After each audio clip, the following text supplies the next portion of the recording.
Today, we'll be showcasing one of our fall new cocktails featuring WhistlePig 6-year piggyback rye. So we're gonna start off with 3 ounces of our piggyback rye here by WhistlePig.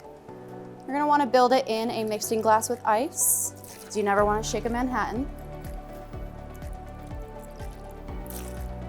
Our next ingredient is going to be the WhistlePig maple syrup, straight from Vermont.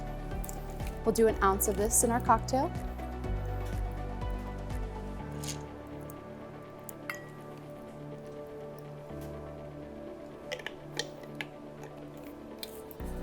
And our last ingredient is going to be our Angostura bitters, just 2 dashes. Stir to emulsify everything.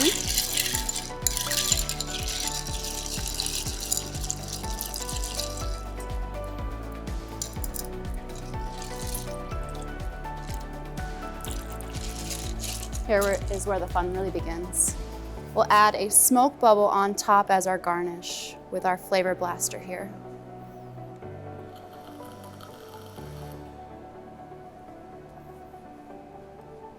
Enjoy.